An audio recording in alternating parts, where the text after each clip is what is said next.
Don't touch the chains. Her voice was barely a breath raw and cracked like dry leather, but it stopped Elias Crow cold. He'd ridden 12 miles through empty cattle country to pick up a rifle. He'd found a dead man on the floor instead.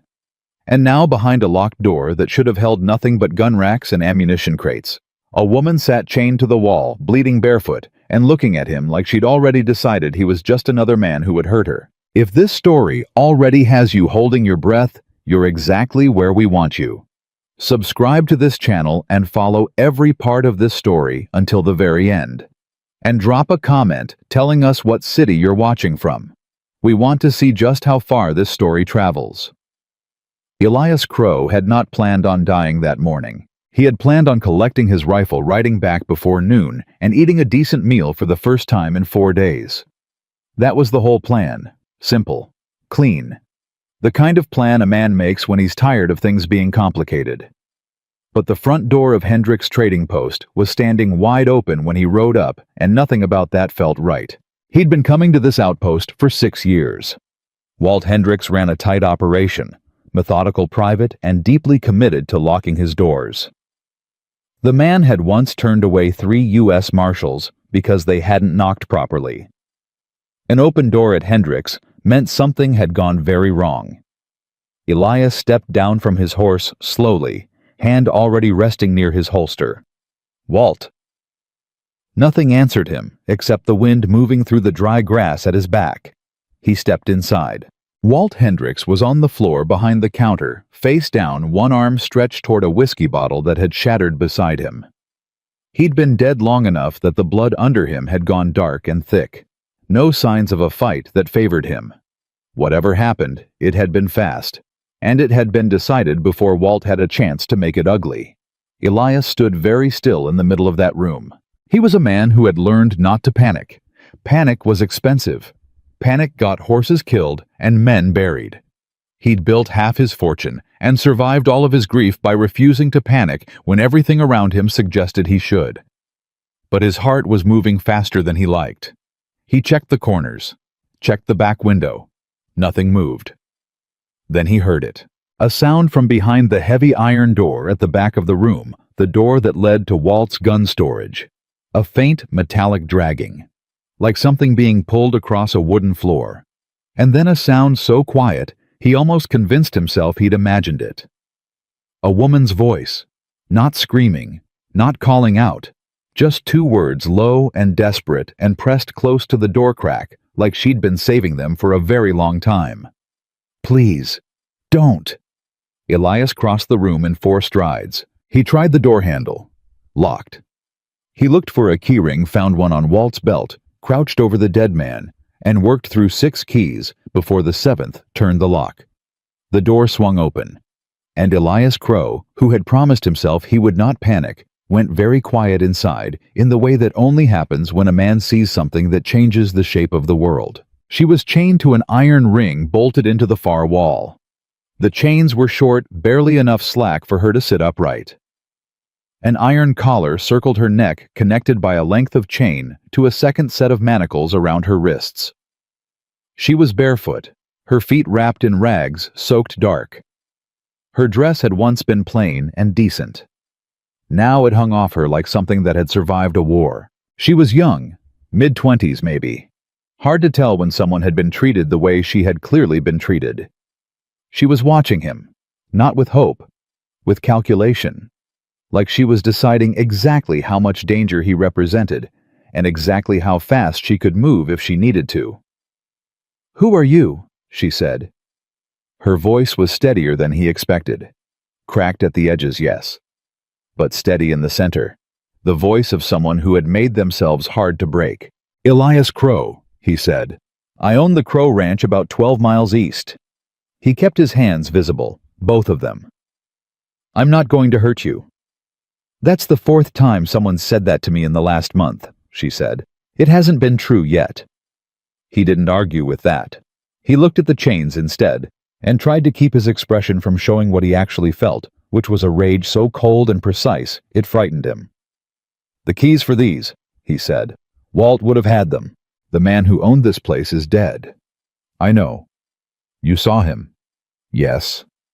She studied him for another long moment. They killed him about 6 hours ago. 3 men. They had horses outside, and they didn't take long. Whatever they came for me. You got away from them. I was already locked in here when they arrived. They didn't know I was in here. A pause. Or they didn't care. They may have thought Walt would come back and deal with me. Elias went back to Walt's body. He searched more carefully this time. Pockets belt loops the shelf under the counter.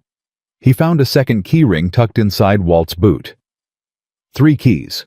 He brought them back and crouched in front of her, working through the locks one at a time. He kept his movements slow and deliberate, the way you'd move around a horse that had every reason in the world to bolt. The wrist manacles came off first. She made no sound when they fell away, but he saw her jaw tighten, and he understood she was holding something back that was much larger than she was going to allow him to see. The collar took the 3rd key. When it came free, she reached up and pressed her own hand to her neck hard, like she was checking to make sure the skin was still there. Neither of them spoke for a moment. Then she looked at him and said, "My name is Mara Vale. I don't know if that means anything to you." "It doesn't?" he said. "Should it?" Something crossed her face. Relief, maybe, or the careful setting aside of a fear she'd been carrying. "No," she said. "Probably not." He helped her stand. Her legs didn't cooperate at first, and she grabbed the wall with both hands and stood there breathing through her nose until they remembered how to work. She didn't ask for his arm. He offered it anyway. She didn't take it. "The men who came here," Elias said. "They'll come back." "I know." "Then we need to move. Can you ride?" "I can do what I have to do." That he believed immediately. He lifted her onto his horse because there was no other option. She could barely walk, let alone manage a saddle alone. She said nothing about it. She sat in front of him, rigid, her hands gripping the saddle horn, and she didn't lean back against him once in 12 miles of hard riding. By the time the Crow Ranch came into view, the sun was low and orange, and the temperature was dropping fast. Agnes, his housekeeper, was on the porch beating a rug when they came up the road. She stopped beating the rug. She stood and watched them come in with an expression that moved quickly through surprise, concern, and then the particular hardening of purpose that Agnes always arrived at when something needed to be handled. "Lord above," Agnes said when Elias pulled up, and she got a proper look at Mara's neck and wrists. "She needs food and a warm room," Elias said. "She needs clean clothes and someone to look at her feet." "I can see what she needs," Agnes said, already moving toward them. She reached up for Mara, businesslike and careful. "Come on now, honey. Come on down." Mara let Agnes help her off the horse. But before Agnes could steer her toward the house, Mara looked back at Elias. "Don't send for the sheriff," she said. The directness of it stopped him. "Walt Hendricks is dead on his floor," he said. "That's a matter for the law." "The law," she said, "is how they moved me in the first place." He held her gaze. Hers didn't waver. "No sheriff," she said again. "If you send for the sheriff, I'll be gone before morning, and everything that happened tonight will have meant nothing." He wanted to argue. He was a man who believed in the abstract, in the machinery of law and order. He'd donated money to 3 sheriff's departments in as many territories. He'd testified before a county judge in a land dispute case that lasted 6 days. But she was looking at him with eyes that had been places he hadn't, and something in him recognized that her certainty was built on experience he didn't have and couldn't dismiss. "All right," he said. "No sheriff." She nodded once. Then Agnes took her inside. Elias sent 2 of his men back to the outpost to deal with Walt's body properly. Cover him, secure the building report. The death to a federal land agent he trusted, not the county sheriff. It wasn't strictly proper. He didn't particularly care. He stood in his study that night and tried to think clearly. A woman found chained in a gun storage room. A murdered trading post owner. 3 men who had come and gone. A woman who knew the law was compromised. None of it lined up into anything simple. He poured himself a glass of whiskey and didn't drink it. He thought about his wife instead. He did that sometimes at night when things went sideways, not because it helped, but because he couldn't stop himself. Claire had been dead for 2 years. 2 years and 3 months to be specific, though he'd long since stopped counting months, because counting months implied he expected it to eventually feel like less time, and it never did. Claire had died of a fall from her horse. That was the official account. That was what the sheriff wrote in his report, and what the doctor confirmed, and what 3 witnesses had testified to without being asked. Elias had never believed it. Not because he had evidence to the contrary. He had nothing. No proof, no witnesses of his own, nothing to stand on, except the fact that Claire had been one of the finest riders he'd ever known, and she had ridden that particular trail 100 times, and she'd been afraid of something in the weeks before she died. He'd asked her what was wrong. She'd told him it was nothing. He'd believed her. That was the thing he couldn't forgive himself for. Not the not knowing. The believing. He was still standing at his desk, still not drinking the whiskey, when Agnes appeared in the doorway. "She's asleep," Agnes said. Finally. Took a while. "How bad is she?" "Bad enough. Not as bad as it could have been." Agnes folded her arms. "She's got old scars, Elias. Older than what happened this week. This wasn't the first time she'd been through something like this." He said nothing. "She wouldn't let me look at her shoulder," Agnes said. "The right one. She flinched away when I got near it, and she's not a woman who flinches at much." A pause. "I saw enough to know there's something burned into her skin there. A mark." Something moved in Elias's chest, cold and specific. "What kind of mark?" Couldn't see the whole of it, but it looked like a brand, like the kind you'd put on cattle. Agnes's voice was careful and flat in the way she got when she was angry and keeping it controlled. Except it wasn't on cattle. He turned toward the window. "Go get some sleep, Agnes." "Elias, I'll be fine. Go." She left. He stood at the window, and the cold thing in his chest spread further, and he remembered with a clarity that was almost physical, a journal entry he'd read once and never told anyone about. 3 months before Claire died, he'd found one of her private journals open on her writing desk, face down, like she'd set it aside in a hurry. He'd picked it up without meaning to read it, and seen a single sentence before he'd closed it again. "The mark on the women matches the brand the Aldrin Freight Company uses on its cattle. I have seen it twice now, and I am not wrong." He'd asked Claire about it. She'd laughed it off. Said she'd been reading too many newspaper articles about crime in the territories. Said she had an overactive imagination. He'd believed her. Again. He left the study and walked down the hall to the room where Agnes had put Mara Vale. He stood outside the door for a moment. Then he knocked softly. No answer. She was asleep. He'd check in the morning. He went back to his study and sat down, and finally drank the whiskey, and sat in the dark a long time, and tried to tell himself it was coincidence. He couldn't make it stick.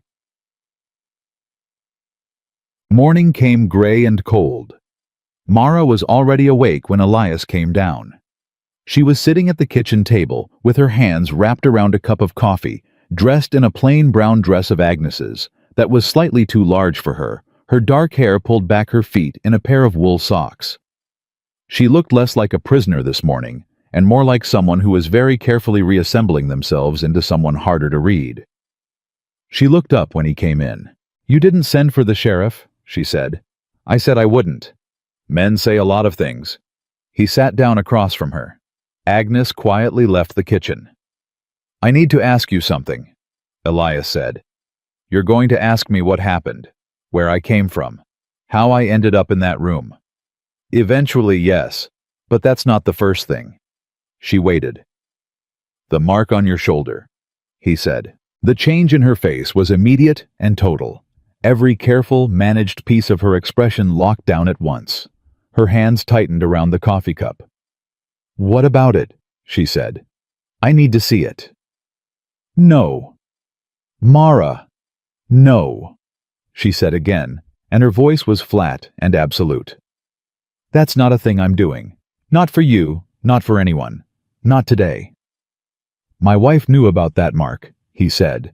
She went completely still. The kitchen was very quiet. She wrote about it, he said. Before she died, she connected it to a freight company operating in these territories.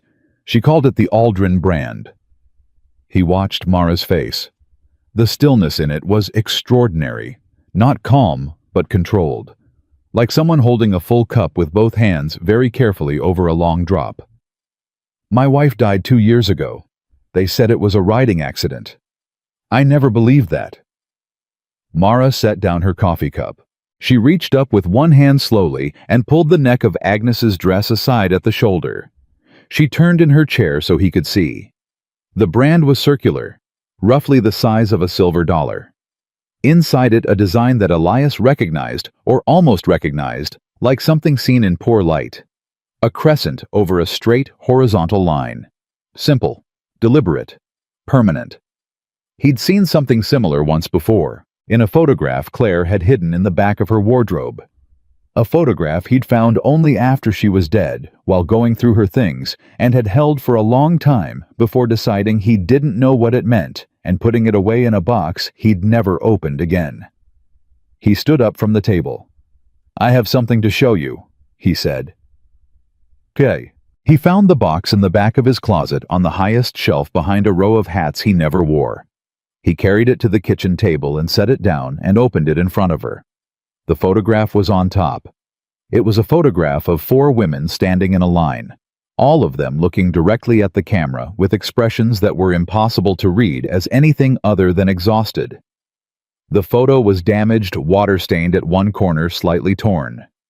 But the women were clear enough. Each one's right shoulder was visible. Each one carried the same circular brand. Mara looked at the photograph for a long time without speaking. Then she reached out with one finger and touched it. "I know 2 of them," she said quietly.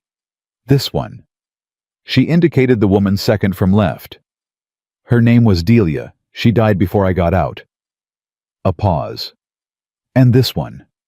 The woman at the far right. "I don't know her name, but I saw her at the Aldrin holding station 3 years ago. She was being transported west." "Where did my wife get this photograph?" Elias said. "I don't know. She hid it. She hid it deliberately in a place she knew I didn't look." His voice was level. He was working to keep it that way. "She was investigating something. She never told me what it was." Mara looked up at him. Something in her expression had shifted. The calculation was still there, but underneath it now was something that looked almost like the beginning of a decision she hadn't finished making yet. "How did she die?" Mara asked. "Thrown from a horse. That's what the report said." "Did you believe the report?" "No." "Then you already know," she said, "that the people who own that mark don't leave loose ends." The words landed heavily. "Tell me what you know," he said. She looked at him across the kitchen table. This wealthy rancher she'd met 12 hours ago. This man who had broken down a door and taken off her chains and not sent for the sheriff when she'd asked him not to. She looked at the photograph on the table between them. She looked at her own hands. And then slowly she started talking. "The Aldrin Freight Company has been operating for at least 12 years, she said. "They move cattle, legitimate cattle. That's how they started, and they still do it because it's the cover. But somewhere around 1882 they started moving other things inside the cattle wagons. Women, children, mostly women." Her voice was factual, clinical, like she was deliberately keeping it in a register she could control. "They have holding stations disguised as livestock management facilities across 4 territories. Wyoming, Montana, Colorado, Nevada. Maybe more. I only know the ones I saw." "How did you come to be in one of those stations?" She was quiet for a moment. "I was taken from a town called Greer's Crossing in Montana," she said. 7 years ago. I was 19. I was working as a seamstress." Another pause longer. "The man who ran the dry goods store in that town was connected to the network.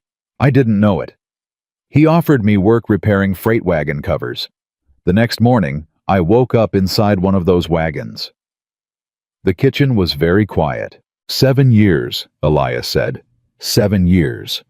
He didn't say anything for a long time after that. There wasn't anything sufficient to say.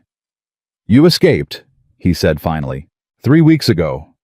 She wrapped her hands around her coffee cup again. "I had help. A man at the Hendricks holding station, Walt. He wasn't part of the network. He'd rented them storage space years ago without knowing what they used it for. When he found out, he tried to help me. He hid me in the gun room." Her jaw tightened. They found out he'd been helping women get messages out. They came back for him. "And you heard what happened to him through the door?" "Yes." Elias stood up from the table. He walked to the window. He stood there with his back to her and thought about Walt Hendricks lying on that floor, one arm stretched toward a shattered bottle.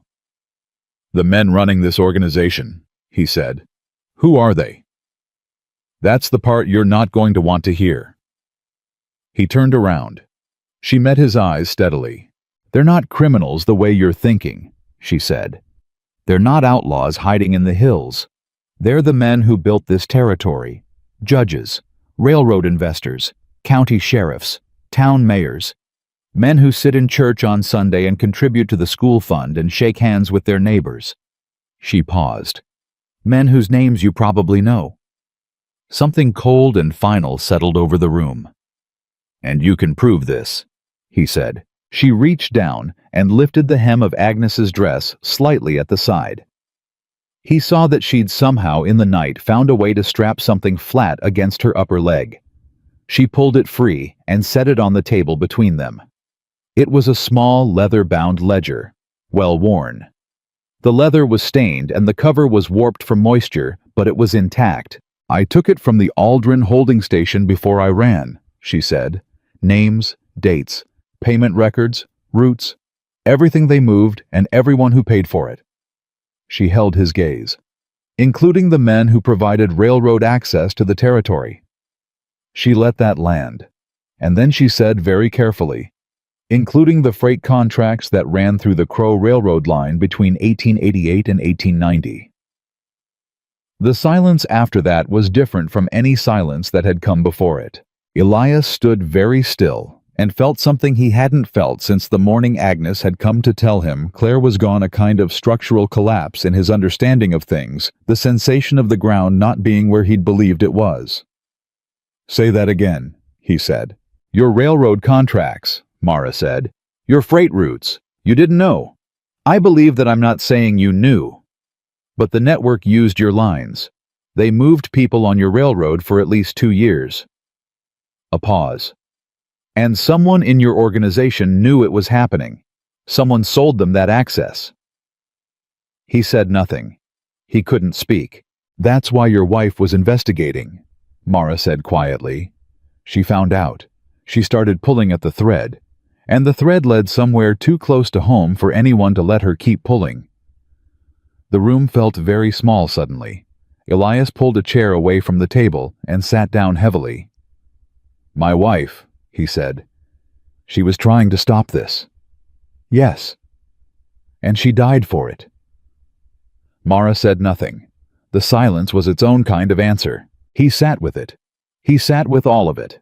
The photograph, the ledger on the table, 7 years of a woman's life taken away in a cattle wagon on a route that ran through his own contracts, and Claire, who had known and said nothing to him and gone after it alone, and the way she'd laughed when he'd asked about the journal entry, and the fall from the horse, and the report he'd never believed. "Mara," he said. "Yes." "They're still looking for you." "Yes. And now you're in my house with that ledger." He looked at the book on the table. "Which means they're going to come looking here." "Probably." He folded his hands on the table. He thought for a long moment. Then he looked up at her, this woman who had survived 7 years of the worst thing he could imagine, who had walked out of that gun room barely able to stand, who had looked at him on that first morning like she'd already decided she was going to protect herself with or without him. "Then we need to get ready for them," he said. She looked at him. For the first time since he'd found her, something in her face shifted that wasn't calculation or control or careful management. It was something smaller and more fragile than all of that. It was the beginning of trust, still uncertain of itself, still deciding whether it was safe. "You'd do that," she said. You'd put your ranch and your men between me and them. My wife tried to fight this alone, he said. I'm not going to make the same mistake she made. His voice was quiet and absolutely certain. Not again. She looked at him for a long time.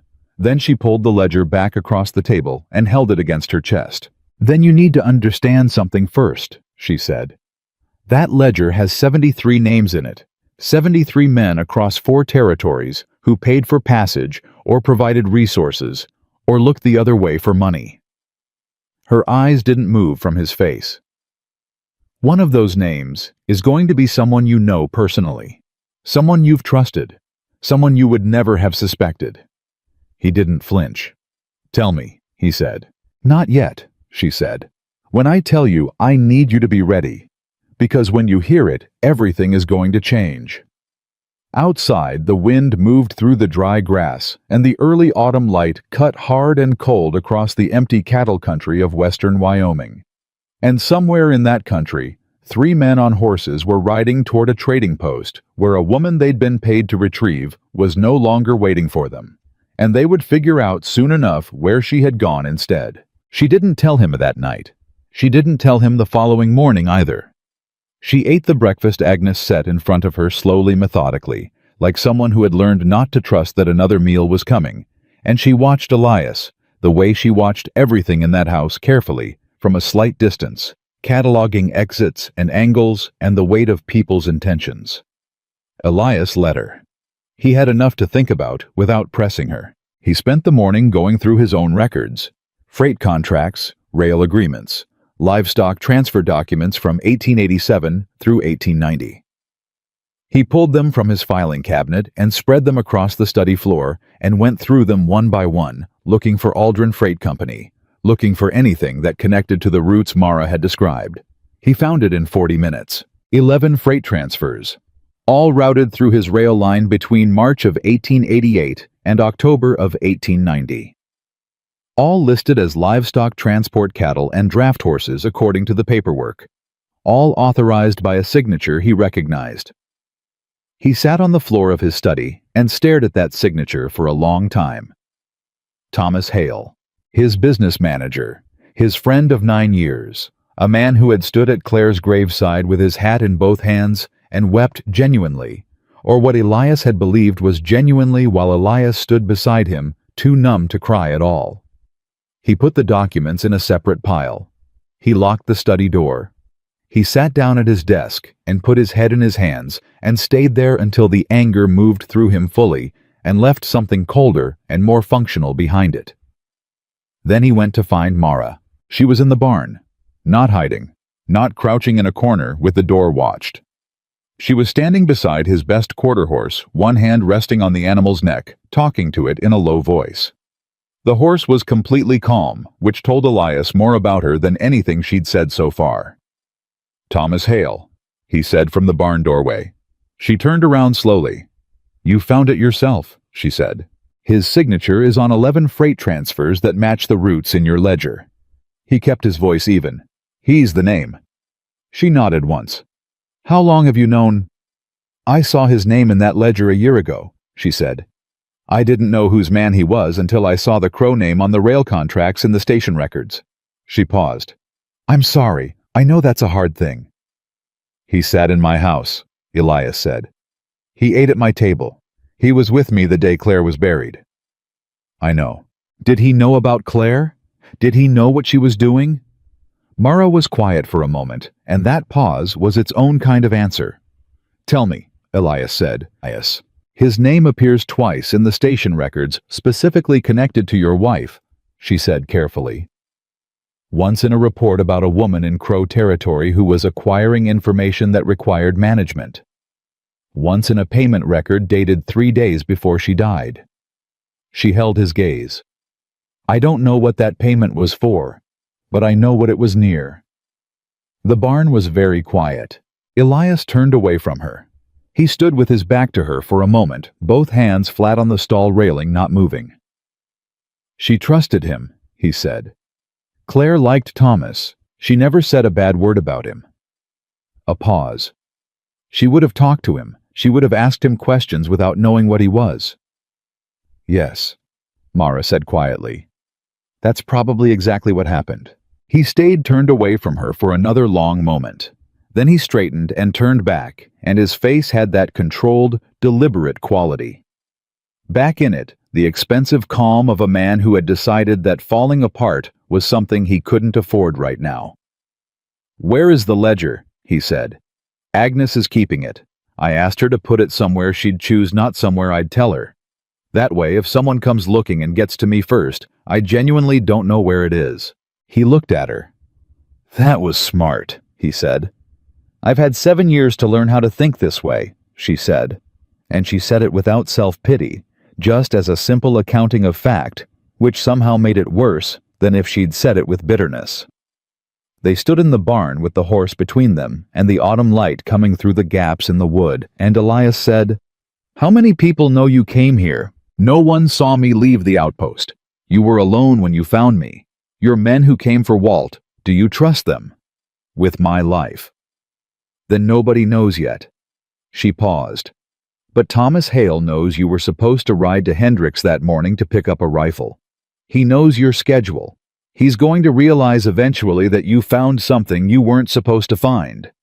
He'll come to the ranch. Or he'll send someone before he comes himself." Elias thought for a moment. "I need to send him a message, something ordinary, something that tells him I went to Hendricks and Walt wasn't there and I came home. Keep him from suspecting." "Can you write a letter to someone you know murdered your wife?" "I've been shaking Thomas Hale's hand for 9 years, Elias said flatly. "Writing him a letter is nothing." She absorbed that.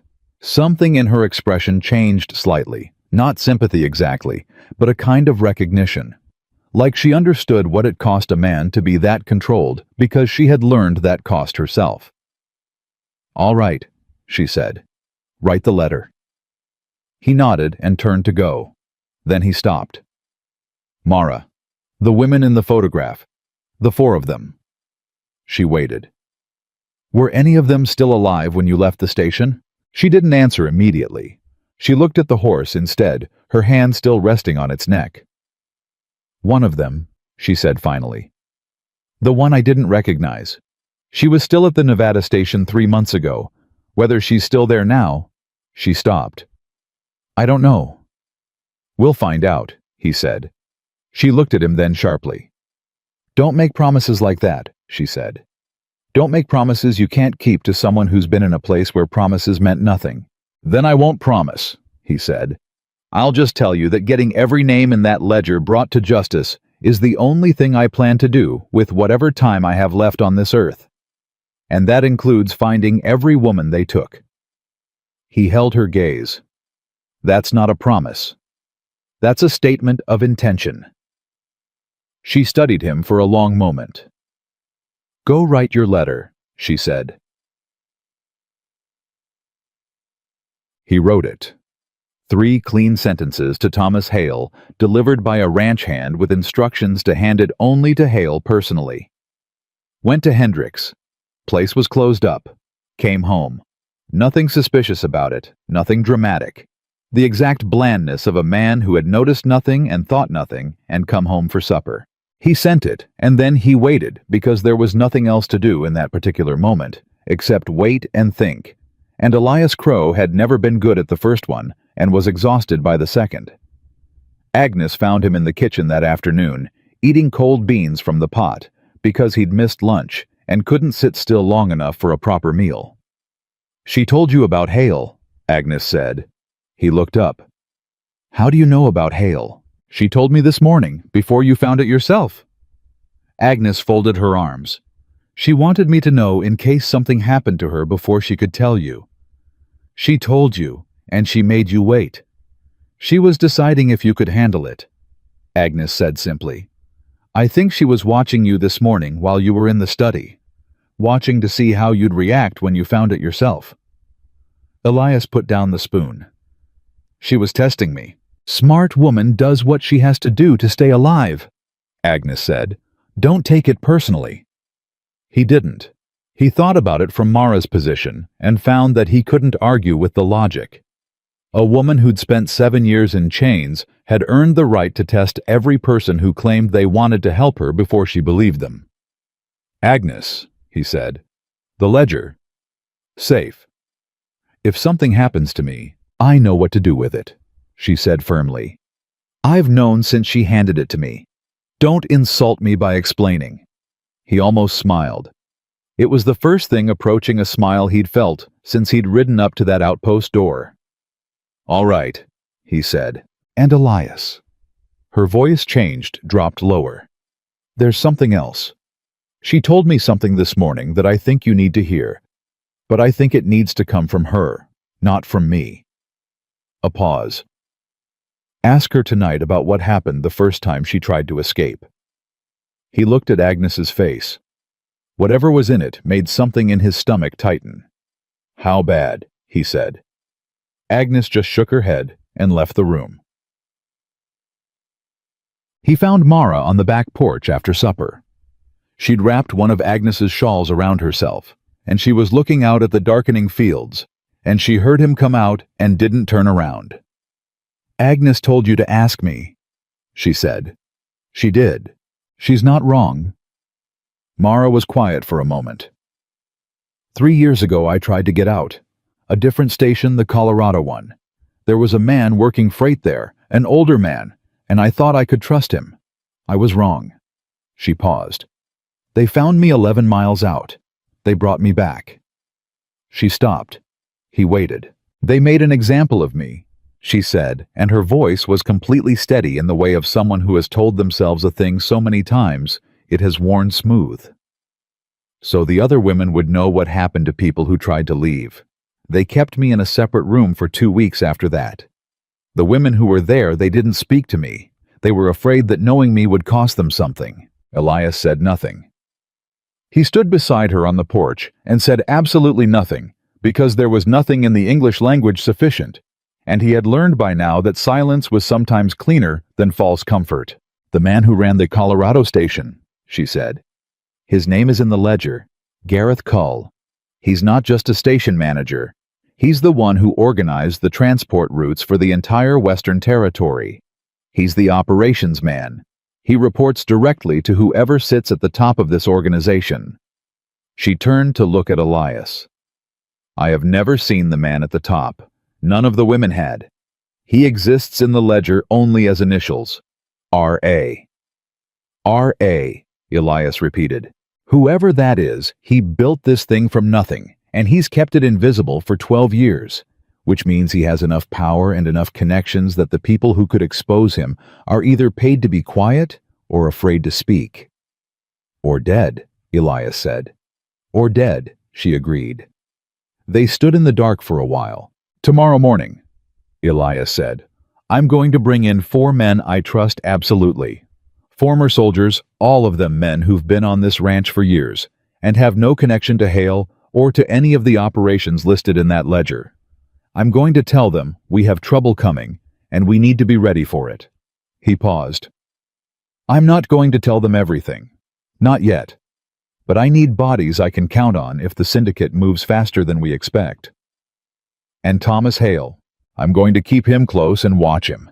A man who thinks he's not suspected will eventually do something that gives us a thread we can use. I want that thread before I confront him." She looked at him steadily. "You're talking about playing a long game against the man who had your wife killed." "Yes."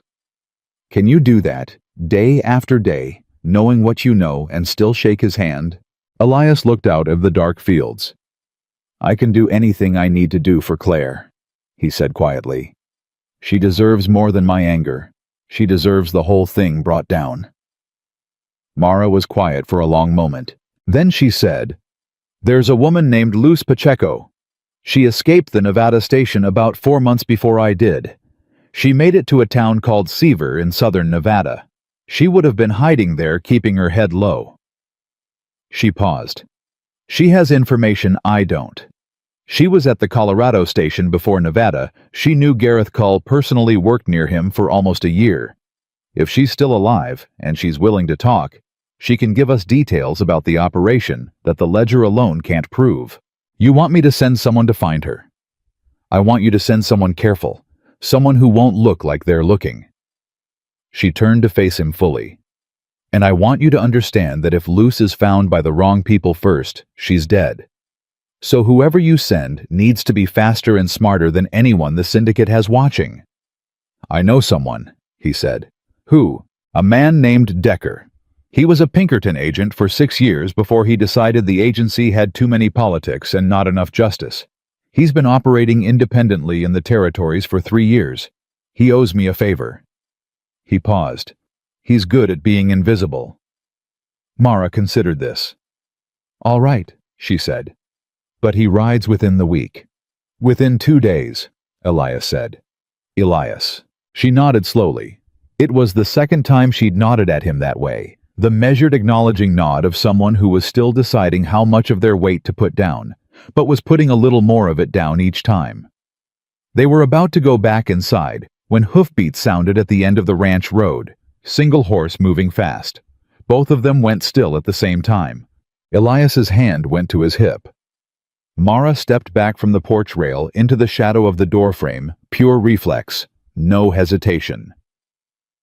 The rider came up the road, and Elias recognized the horse before the man. One of his own ranch hands, young Billy Farr, riding hard and pulling up at the gate with his hat gone and his face white enough to show even in the low light. "Mr. Crow?" Billy was breathing hard. "I just came from town. I was at the feed store when 2 men came in asking questions." Elias went down the porch steps. "What kind of questions?" "About you, sir. About whether you'd been seen riding toward Hendrick's trading post yesterday, whether you'd come back with anything or anyone unexpected." Billy's voice was taut. They weren't local men. Nobody recognized them.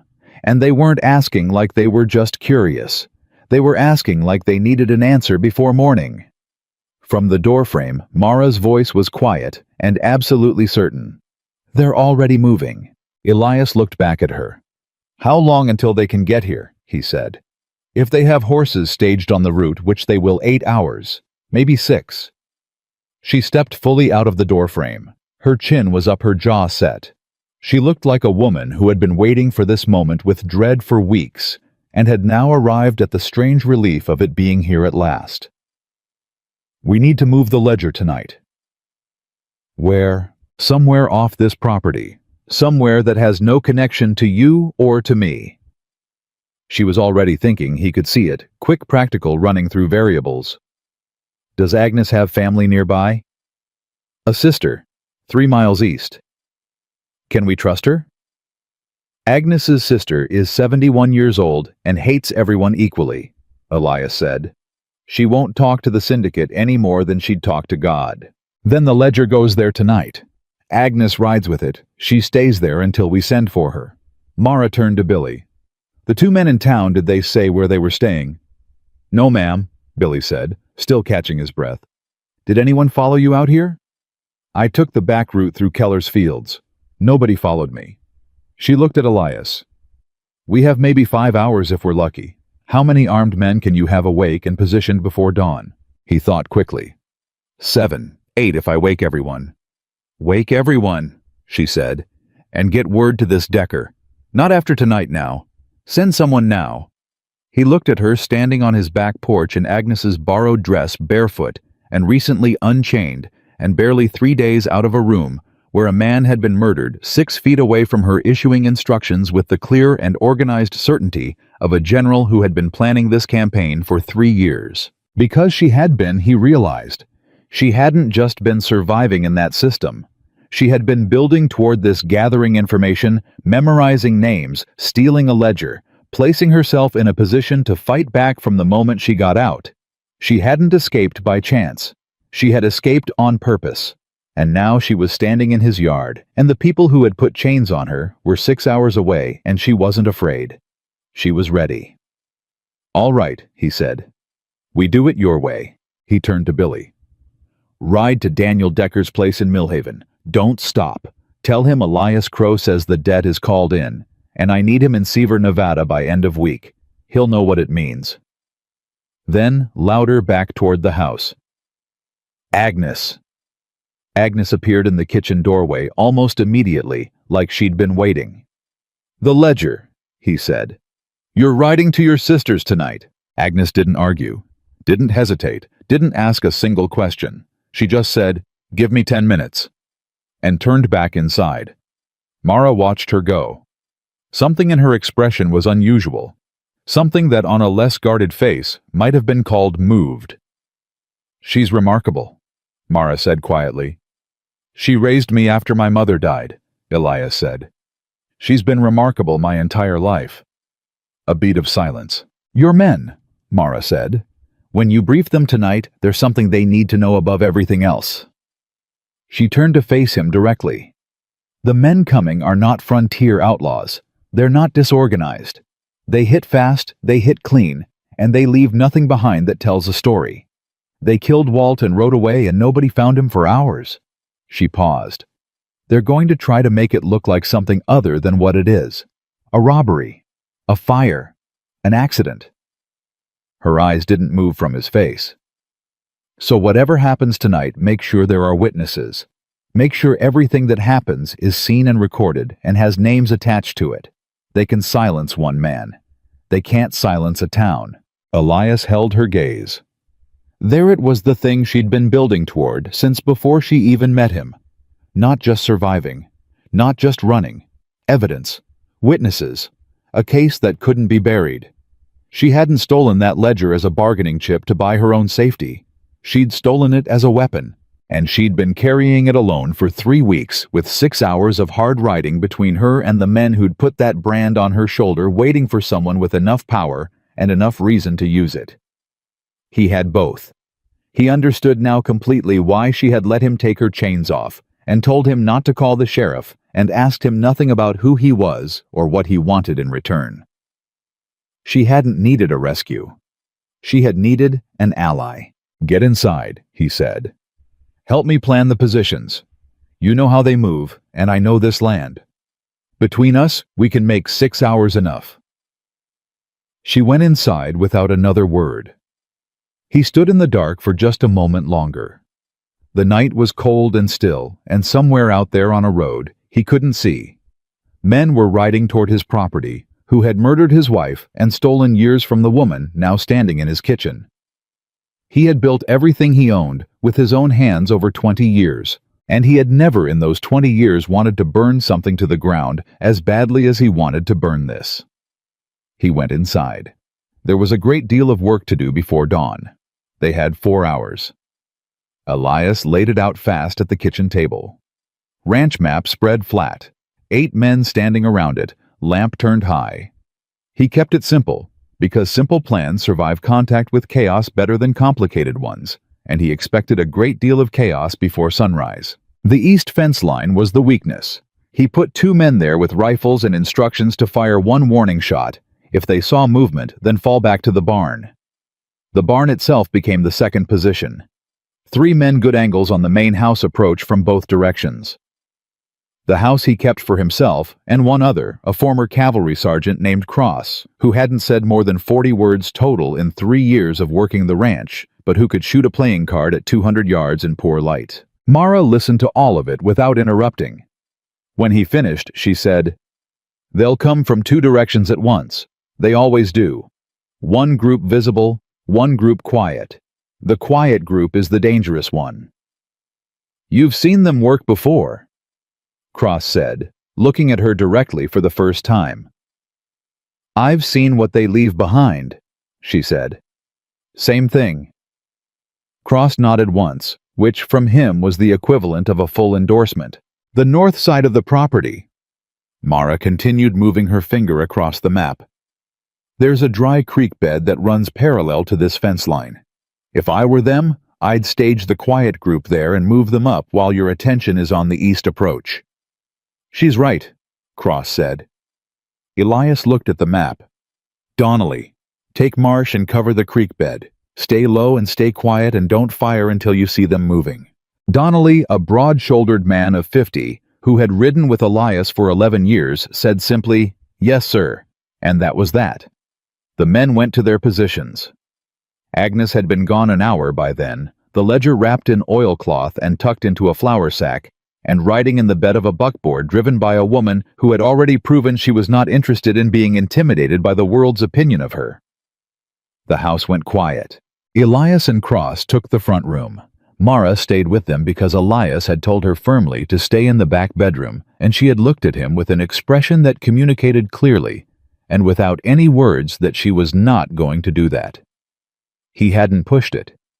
She had earned the right to be somewhere other than a locked room. They waited. Cross said nothing, which was normal. Elias said very little. Mara sat on the floor with her back against the wall below the window line and kept her hands still in her lap, and if she was afraid, she had decided it wasn't going to show. An hour passed. Then Cross held up one hand. He'd heard something before either of them. Everyone in the room stopped breathing. A horse. Moving slow, trying to be quiet about it, which made it louder in the particular way that deliberate quiet always does to a man who knows what he's listening for. Then the warning shot from the east fence. Single crack, just like Elias had ordered. And then everything happened at once. 3 riders came hard up the main road fast enough that the warning was meant to be seen and not heard, a distraction, just as Mara had predicted. Cross had the window up and his rifle through it before Elias finished saying his name. Elias took the other window. "North side," Mara said quietly from the floor. Elias looked at her. "I can hear them in the creek bed," she said. 4, maybe 5 men, moving now. He grabbed the speaking horn from the wall hook and put his mouth to it and called Donnelly's position loud enough to carry, "Creek bed, now they're moving." From outside, the sound of Donnelly's rifle answered him before he'd finished speaking. Then the night came apart. Gunfire from 3 directions. Horses screaming somewhere near the east barn. Cross-firing and reloading with a mechanical calm that would have been eerie if Elias hadn't had 9 years of evidence that the man was simply built differently from other people. Someone hit the front door with something heavy, and the wood cracked but held. Mara had found the shotgun she'd apparently located and checked at some point during the planning without telling anyone, because she was that kind of careful, and she was at the side window with it when 2 men came around the corner of the house toward the kitchen entrance. She didn't hesitate. Both shots in fast succession. One man went down immediately. The other took the edge of it and ran, which was probably more terrifying to his colleagues than if she'd dropped him clean. "Reload," Elias said. "Already doing it," she said. The fight went on for 20 hard minutes. 20 minutes is a long time when every second of it has someone trying to kill you. Elias took a grazing shot across his left forearm that he didn't fully register until afterward when Cross pointed at the blood and said, "That needs wrapping."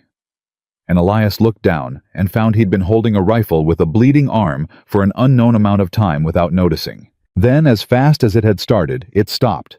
The riders pulled back. Not a retreat, not a rout, a deliberate withdrawal, organized and clean. Elias kept his position at the window and waited.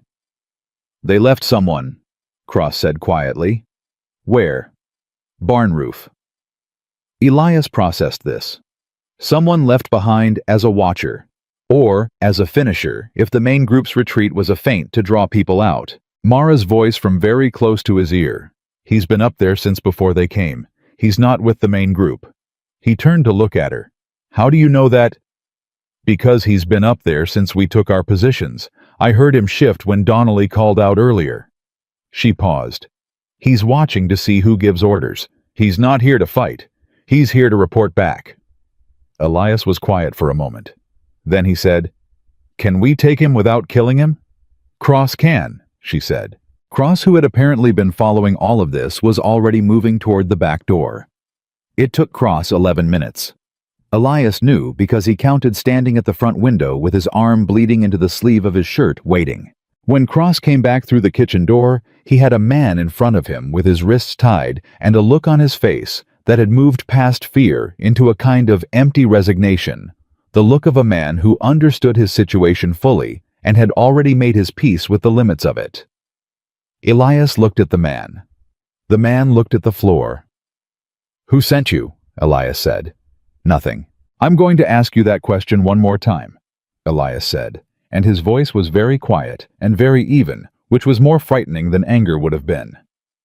"And then I'm going to let the woman standing behind you ask it. And I'll tell you right now, she is more motivated than I am, and she's been waiting considerably longer." The man looked up. He looked past Elias at Mara.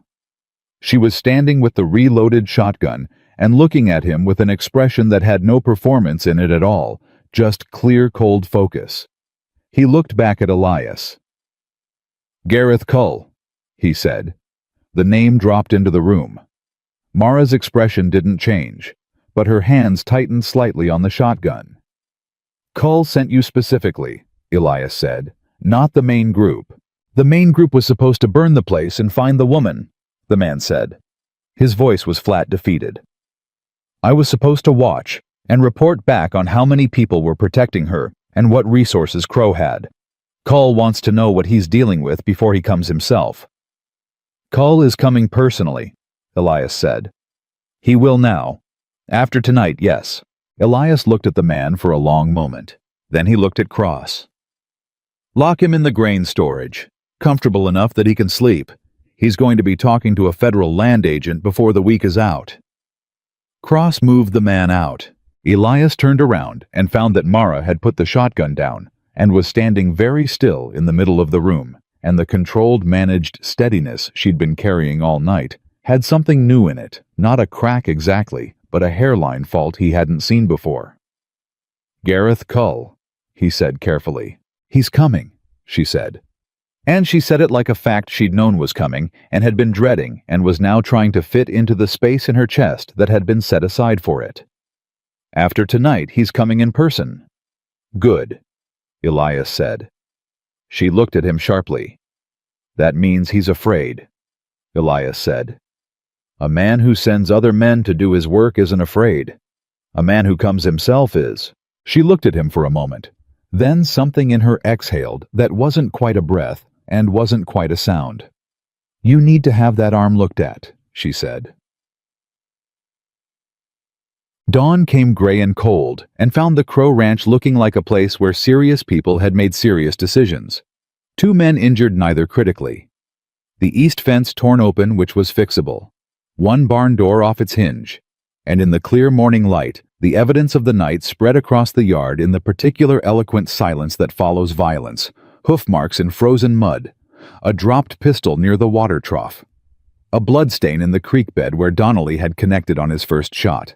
Elias sat in the kitchen while Agnes, who had come back at first light alone, her sister's house, secured the ledger undisturbed, wrapped his arm with the brisk, non-sentimental efficiency of a woman who had been cleaning up after dangerous men her entire life. "How bad is it?" Elias said. "You've had worse shaving," Agnes said. "Hold still." Mara was at the table across from him drinking coffee, and she said nothing for a while, and he said nothing. And the silence was the comfortable kind. The kind that 2 people arrive at together when they've been through something and survived it and don't need to talk about it yet.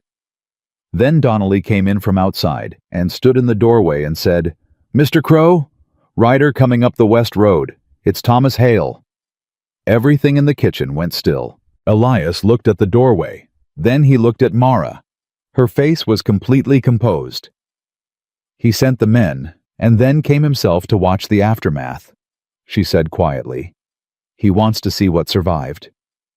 Or he heard there was trouble at the ranch and he's playing the concerned friend," Elias said. "Both can be true at once," she said. Agnes finished wrapping his arm and stepped back. "What do you want to do?" she said to Elias, low and direct.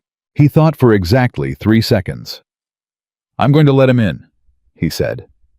"Mara, back bedroom. Stay there until I tell you otherwise.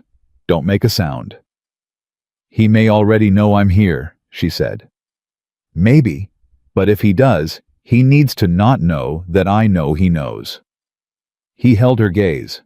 "Can you trust me to handle this?" She looked at him for a moment. 3 days ago, she would have said no. He could see the history of that decision in her face, the 7 years of learning not to trust men who said, "Trust me." "Yes," she said. And she stood and took her coffee and went down the hall without another word. Elias straightened his jacket, checked that his arm wrap didn't show under his sleeve, and went to the front door. Thomas Hale was 52 years old. Heavy-set with a gray beard, he kept neat, and eyes that were always in the process of calculating something. He had the manner of a man who was liked by everyone he met, and made sure of it, a particular kind of warmth that was always slightly too available, always slightly too calibrated for the specific person in front of him. For 9 years, Elias had read that warmth as genuine. Now, standing on his porch looking at it, he could see the mechanism. Elias. Hale's voice was pitched perfectly alarmed, concerned, arriving friend. I was in town this morning and heard there was shooting out here last night. Are you all right? What happened? Some trouble, Elias said. Come in. He poured Hale coffee. He sat across from him at the same table where the ledger had been laying 20 hours earlier, where Mara Vale had told him about 11 freight transfers and a man's signature. He sat and drank coffee with Thomas Hale and listened to the man perform concern with the fluency of long practice. Outlaws, Hale said. Cattle raiders. Could be, Elias said. Came from 2 directions, which is organized for cattle raiders. Could be someone with a specific complaint against my operation. He watched Hale's face on that last sentence. A barely perceptible tightening around the eyes there and gone in under a second. You should get the sheriff involved, Hale said. I've been thinking about that, Elias said. The trouble is, I'm not sure who I can trust right now. He let that sit for a moment. You know how it is. Things happen on the frontier, and you realize you don't know exactly who's standing on your side until you need them. Hale nodded, sympathetic, the picture of an ally. What can I do? Keep your ears open in town, Elias said. If you hear anything about who might have organized this, I want to know immediately. Of course. And Thomas. There's a document question I need to work through. Freight contracts from 88 and 89. Some of the records look irregular to me, and I can't find the authorizing correspondence on my end. I'll need you to pull the originals from your office files. Hale's coffee cup paused on its way to his mouth. The pause was small, a fraction of a second. But Elias had been watching for it. Certainly, Hale said. Which contracts? The Aldrin transfers, Elias said. Complete stillness. It lasted 1 full second before Hale recovered it, and that second was worth more than 9 years of friendship. His face moved back to neutral, then to helpful, then to slightly puzzled, all in the space of a breath, the face of a man who was very good at recovery, but had just been surprised badly enough that the gap showed. Aldrin Freight, Hale said. You remember them? Vaguely. Small operation. Livestock transport, if I recall. That's them, Elias said pleasantly. Pull whatever you have on file and bring it to me end of this week. I want to go through it. I'll look for it today, Hale said. He didn't stay long after that. He had reasons to be elsewhere, said so twice, slightly too quickly. He shook Elias's hand at the door, and the handshake lasted exactly as long as it always did. And Elias smiled at him exactly the way he always had, and watched Thomas Hale ride away down the West Road with the particular satisfaction of a man who has just turned a key and heard a lock open.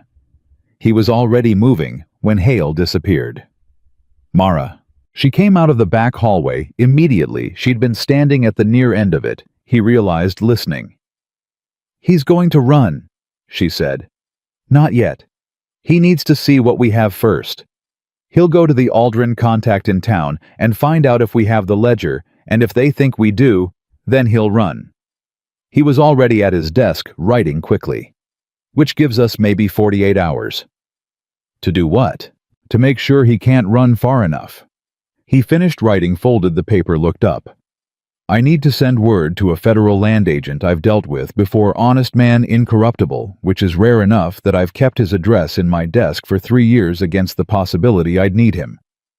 If I can get him here within the week with the ledger and our witness in the grain storage and whatever Decker finds in Seaver, we can put Hale and Cull and every name in that book in front of a federal proceeding. Mara stared at him. That's your plan, she said. A federal proceeding.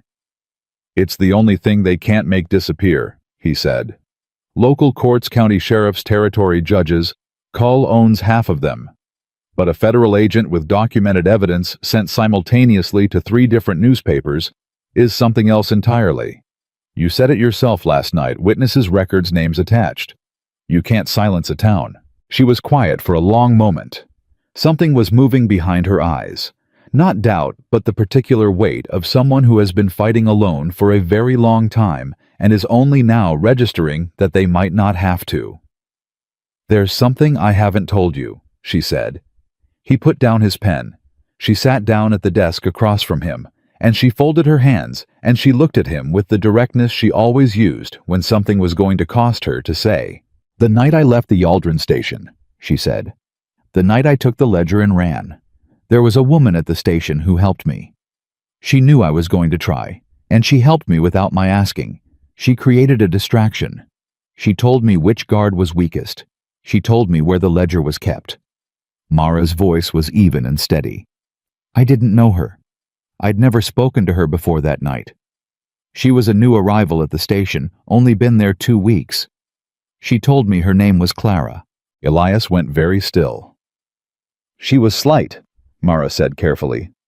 "Dark hair, blue eyes, late 30s. She spoke like an educated woman. She had a scar on her left hand, a thin one like from a blade." She paused. She knew things about the station's operation that a woman who'd only been there 2 weeks shouldn't have known. She knew about the ledger. She knew exactly where it was. She told me what it contained before I'd opened it. The room had gone completely silent. "She helped me get to the outer fence," Mara said. "And then she went back. She said she couldn't come with me. She said there were things she still needed to do." A pause. "I never found out what happened to her after that night." Elias was not breathing. "The scar on her left hand," he said. "Yes." "Describe it exactly." "Thin. About 2 inches. Diagonal across the base of the thumb like she'd caught the edge of something years ago." He stood up slowly from the desk. He crossed to the fireplace mantel and took down the framed photograph that had been sitting there for 2 years, the one he walked past every day without letting himself stop and look at for too long. He brought it to Mara and set it down in front of her. She looked at the photograph. The silence that followed was different from every silence that had come before it. It had a quality to it like the moment before an earthquake. The particular held stillness of the world, adjusting to what is about to become irreversible.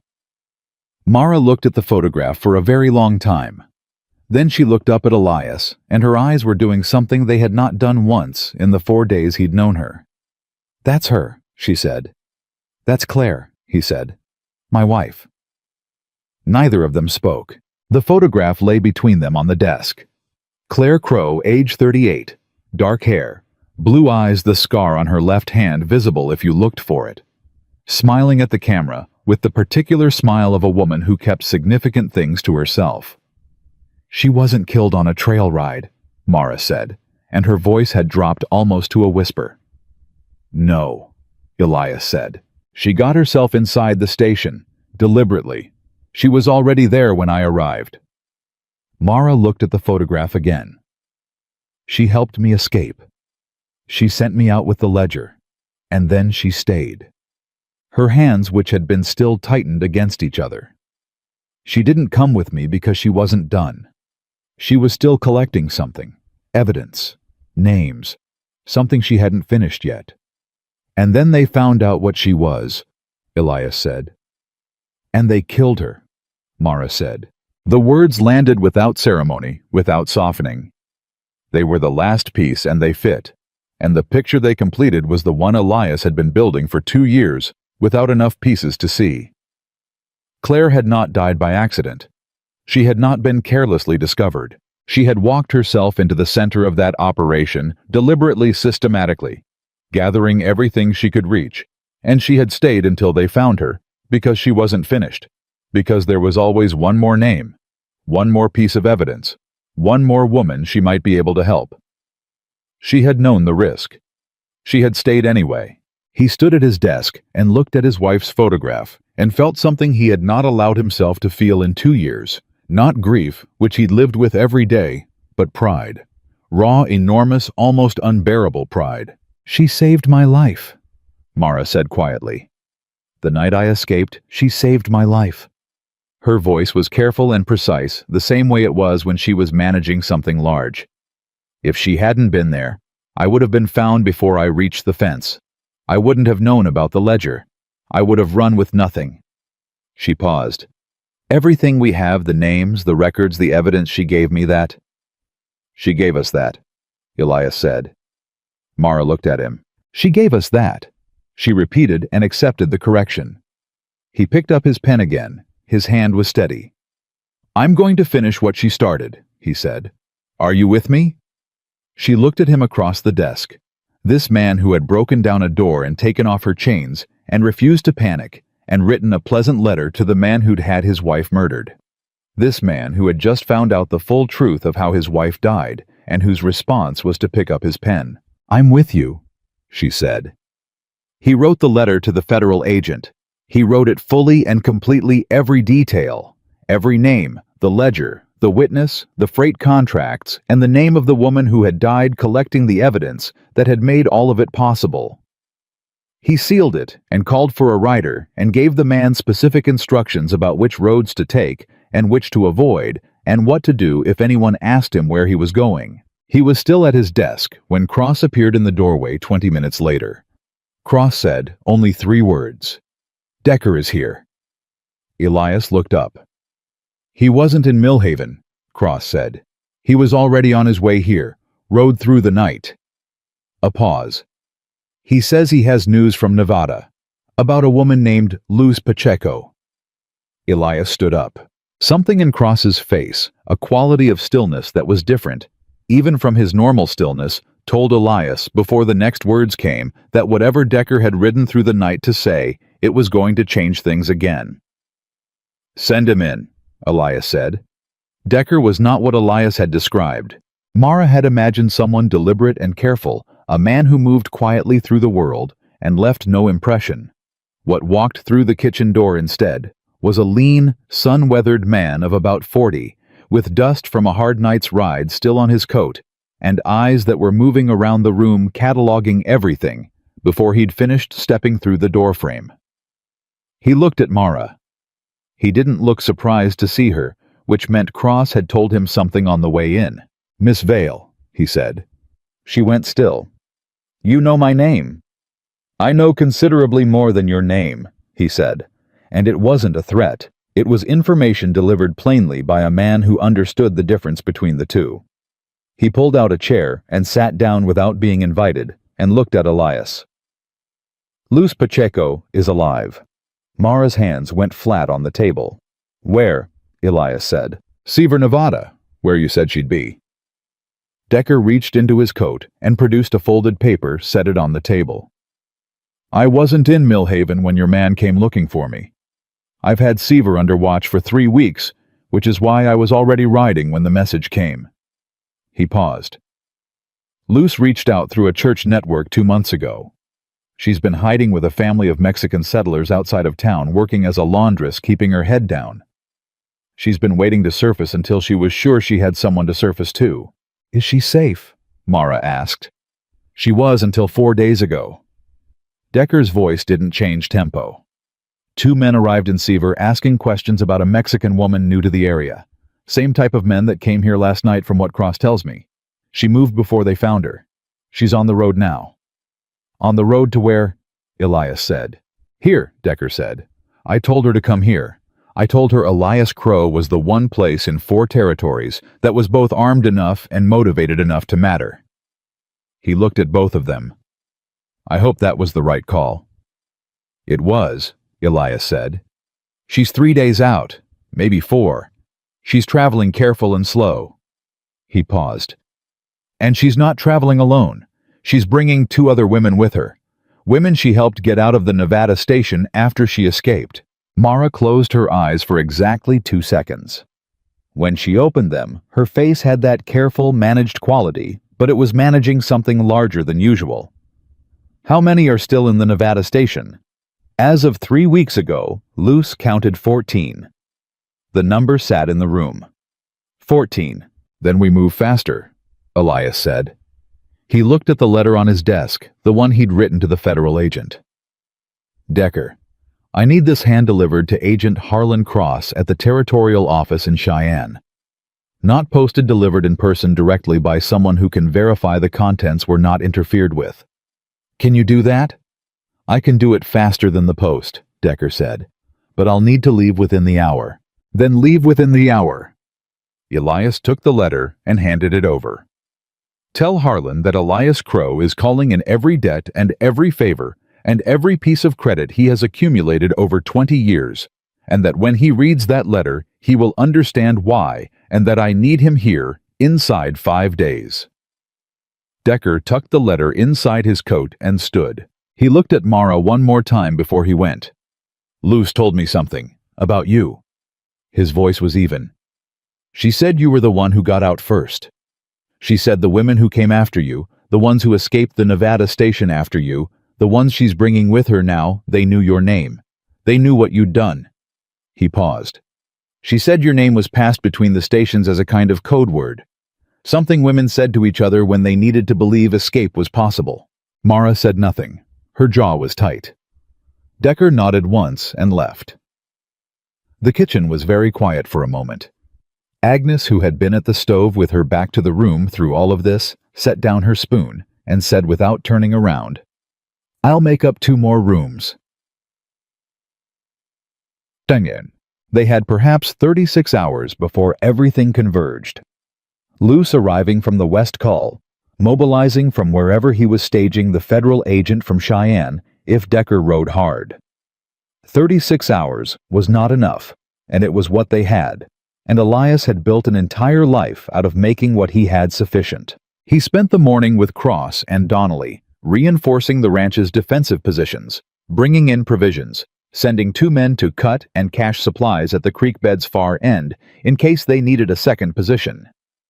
He moved through it efficiently, practically the way he always moved through things that needed doing. But the letter was still on his desk. The other letter. The one that had arrived at mid-morning from Thomas Hale's office short clean and arriving 2 hours ahead of what Elias had expected. Mara found him reading it at his desk. He's running, he said. She looked at the letter without touching it. Hale's handwriting explaining that he'd been called away on urgent business to Denver, apologizing for the delay on the freight records, promising to address everything when he returned. He's not going to Denver, she said. No. Elias folded the letter. He's going to whoever RA is. He's going to report that we have the ledger and that a federal letter is likely in motion and that the situation is beyond what Cull can clean up quietly. He stood up from the desk, which means we need Hale before he reaches that meeting. He called for Donnelly and gave him 4 names and a destination. The main Western Road fast intercept Thomas Hale before he reached the territory line and bring him back without noise or damage. Donnelly said, yes, sir, without blinking, and was gone in 6 minutes with 4 men behind him. If R.A. is who I think he might be, Mara said after they'd gone, then getting to Hale is only half of it. Elias turned. You think you know who R.A. is. I have a theory. She sat down at the desk across from him, the same way she had the morning she'd first talked about the ledger. The Aldrin Freight Company was registered in 1879. I know this because the station records I read referenced the founding documents. The company was registered in the name of a man named Roland Aldrin. She paused. Roland Aldrin died in 1884. The company didn't stop operations when he died, it accelerated, which means someone else had been running it through his name from the beginning. R.A., Elias said, Roland Aldrin. Or, she said carefully, Roland Aldrin was the front. The man behind him, the one who used those initials because they matched a convenient name, is someone different. Someone who needed a layer of distance between himself and a freight company moving women across territories. Elias said nothing. The Crow Railroad connection started in 1888, Mara said. Before your contracts were used, someone had to negotiate the access. Someone had to have a conversation with whoever managed your rail operations and either buy them or threaten them into providing it. She held his gaze. Thomas Hale was your business manager, but Hale wasn't in that position in 1887 when the access arrangement would have been made. Who held that position before him? The question landed and sat. "My father's business manager," Elias said slowly. "A man named Reg Alden." He said the name, and then he heard it. Reg Alden. He stopped. R.A. Reginald Alden, Mara said. "He worked for your father for 20 years. And when your father died in 1886, he transitioned quietly into a position advising several prominent territory businessmen. He's still operating. He lives in Casper. He's 63 years old, and he attends the Methodist Church and donates generously to the orphan fund every year." The irony of that last detail was so complete and so vicious that Elias couldn't find a response to it for a moment. "My father," he said. "Did my father know what Alden was?" Mara was quiet. "Tell me," he said. "The ledger has a section in the back," she said. "A different handwriting from the rest, older, more formal. It looks like original founding records. The Crow name appears in those pages. Not your name, your father's name." She paused. "I'm sorry, Elias. Your father didn't just know. He was one of the original investors. He sat with that. He sat with it the way you sit with something that cannot be unsit with the full weight of it. The structural collapse of it. The particular devastation of discovering that the ground you've been standing on your entire life was laid over something rotten." His father had built the Crow Empire, had handed it to him, had died in this house in the back bedroom with Elias sitting beside him holding his hand, had said near the end that the only thing he'd ever done right was his son. He hadn't said anything about what he'd done wrong. "Elias." Mara's voice was careful. "What your father did is not something you can change, and it is not something you caused. You were a child when this started. You inherited a name, not a choice." "The fortune I've been living on," he said. "Yes. The business I built on top of something you didn't know was there." She leaned forward slightly. "Listen to me. I have met the men who built this organization. I have been in the same room as Gareth Cull, and men worse than Gareth Cull. They are not men who needed your father's moral permission. They found a man with assets they could use, and they used him. Whether your father was a willing partner, or a man who was drawn in and then couldn't get out, I don't know. But I know this." She waited until he looked at her. "Your wife knew.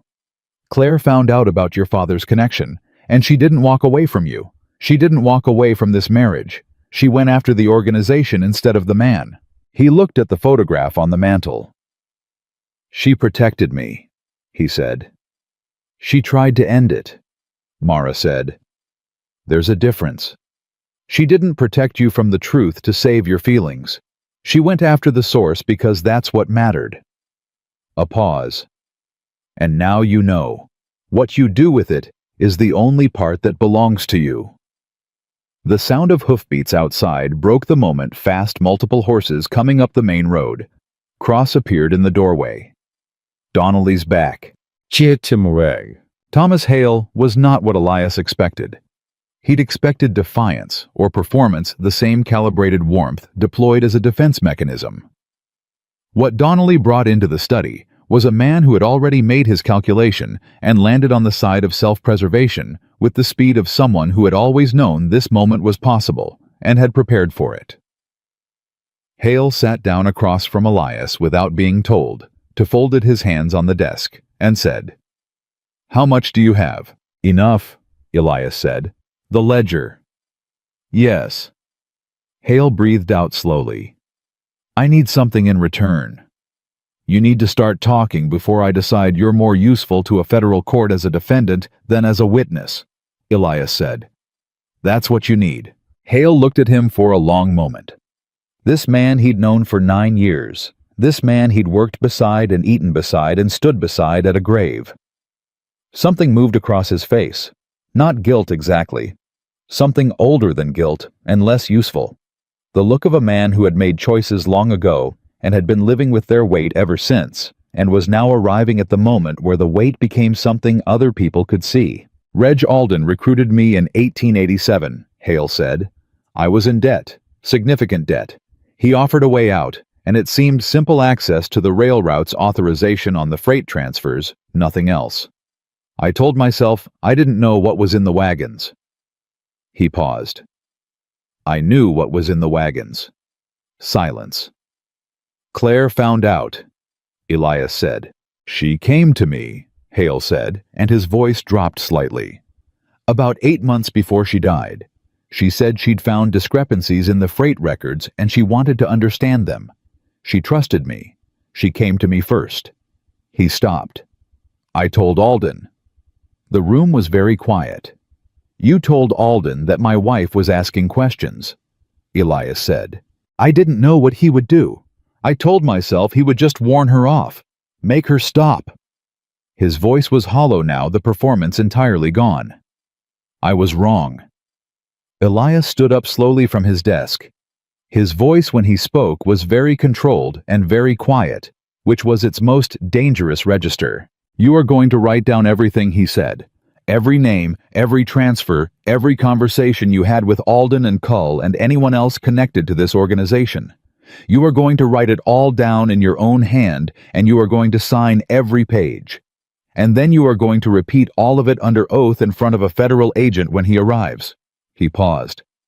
And if you do all of that, I will not spend the rest of my life making sure you answer for Claire. Hale looked at him. And if I don't, then you'll answer for Claire and everything else, Elias said. And I have enough that you'll answer for all of it. Hale picked up the pen. The afternoon moved fast and dark. Cross set Hale up in a locked room with paper and a guard, and the clear understanding that his comfort depended on his cooperation. Mara spent 2 hours going through Hale's initial verbal account with Elias, cross-referencing against the ledger, marking the places where his testimony confirmed names they had and filling gaps where it added new ones. It was methodical, concentrated work, and they sat side by side at the desk, doing it. And somewhere in the 3rd hour, Mara said, without looking up from the page, "You're good at this." At what? At not falling apart when everything is terrible. She kept her eyes on the document. Most men fall apart, or they get angry and break things. You just keep moving forward. I feel both of those things, he said. I know. You just don't do them. She turned a page. That's the part that's unusual. He looked at her profile, the set of her jaw, the steadiness of her hands on the paper. He thought about what Decker had said that morning. Her name passed between stations as a code word for escape being possible. You did the same thing, he said. 7 years, and you didn't stop being the person who could do this. That's considerably more unusual than anything I've managed in a week. She was quiet for a moment. I had to believe it was going to mean something eventually, she said. Otherwise, there was no reason to keep being careful, keep paying attention, keep surviving. She set down the pen. The ledger was my reason. For 2 years before I got out, the ledger was the reason. And now, she looked at him. It was the longest she had ever held his gaze directly, without the slight angle of evaluation she usually kept. This was something else, something more open and more uncertain and more present than anything she'd shown him yet.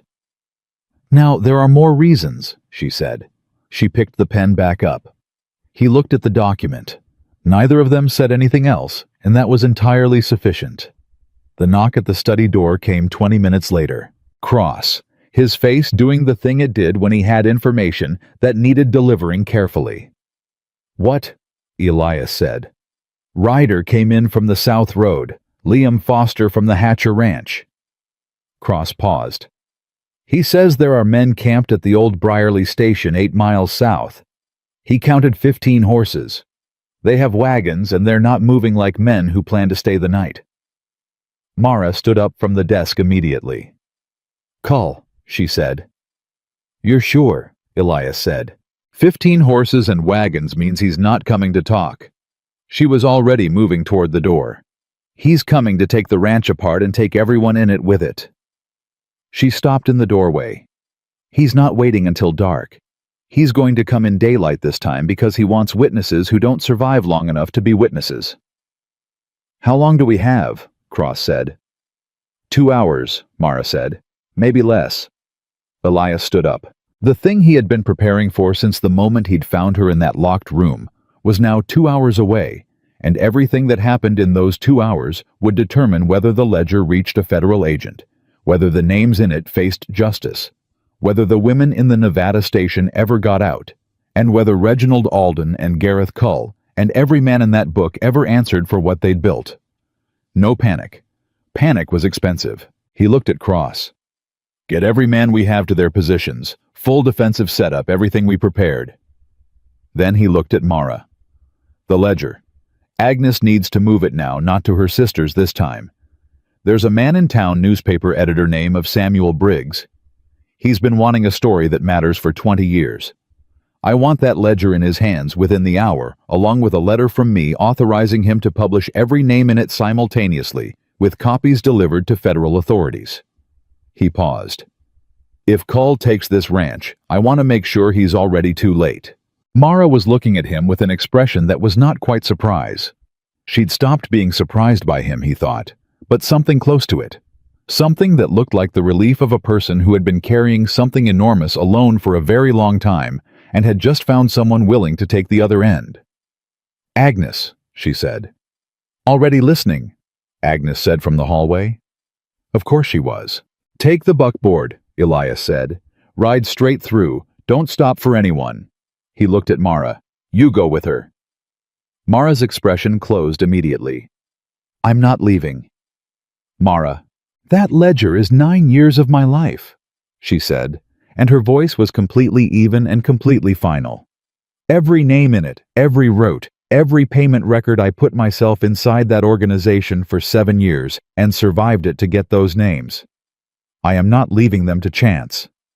She held his gaze. Agnes takes the ledger to Briggs.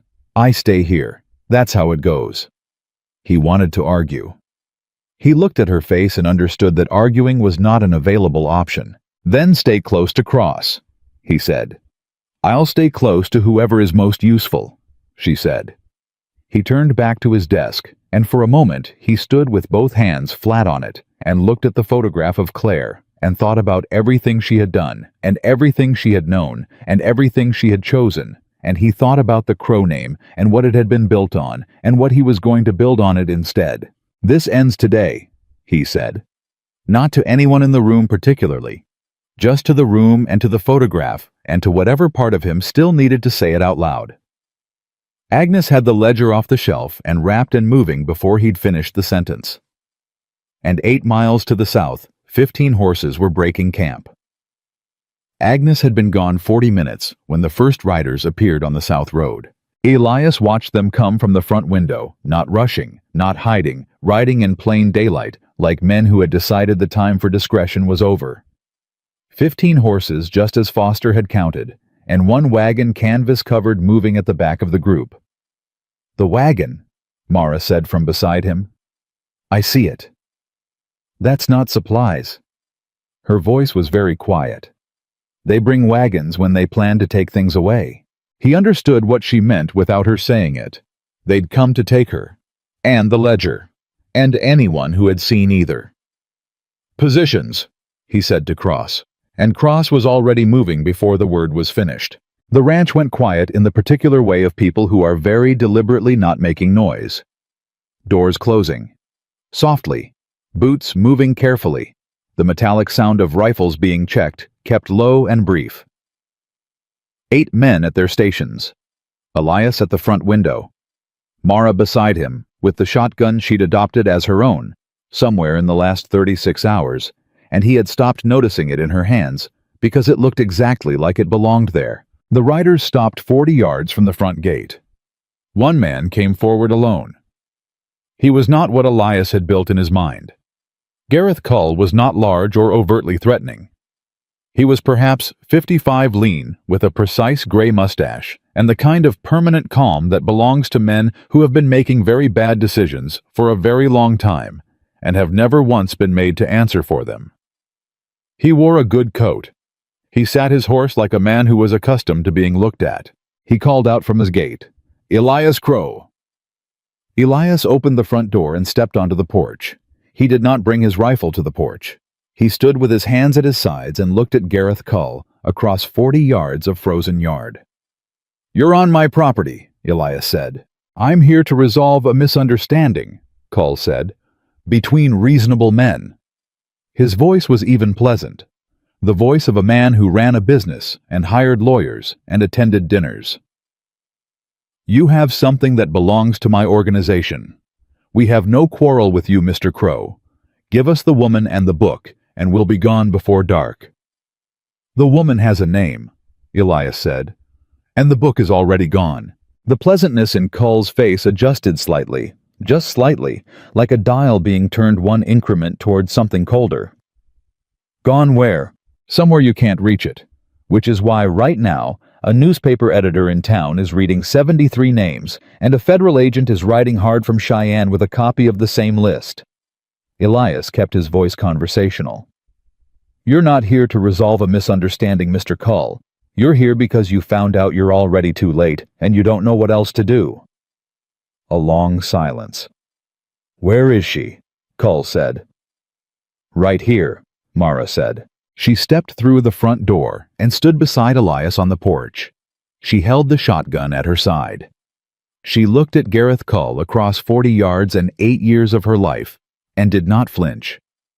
Cull looked at her for a long moment. Something moved across his face that was almost personal, not quite surprise, but a kind of recalibration, like he was seeing her as something he'd underestimated and was making a belated note of it. Mara, he said. Gareth, she said back, with the same inflection and none of the warmth. Everything you're doing, Cull said, everything this man thinks he's accomplishing, it changes nothing. You understand that. The organization is larger than a ledger, larger than names on a page. That's what men say, Mara said, when they're afraid that it isn't. His face went flat. He raised one hand. The riders came through the gate. What followed was not clean or cinematic or brief. It was hard, ugly, close-range work, the kind of fighting that happens when two groups of people are occupying the same space, and both have decided to hold it. Cross opened from the barn. At the same moment the East Fence riders came in, and the cross positioning Elias had set 3 days ago held exactly as planned. The approaching riders had no clean angle that didn't put them in someone's line of sight. Donnelly's group at the creek bed engaged the flanking push before it developed into a full breach. The 3 men Elias had positioned at the north side of the barn held the wagon back from reaching the main house.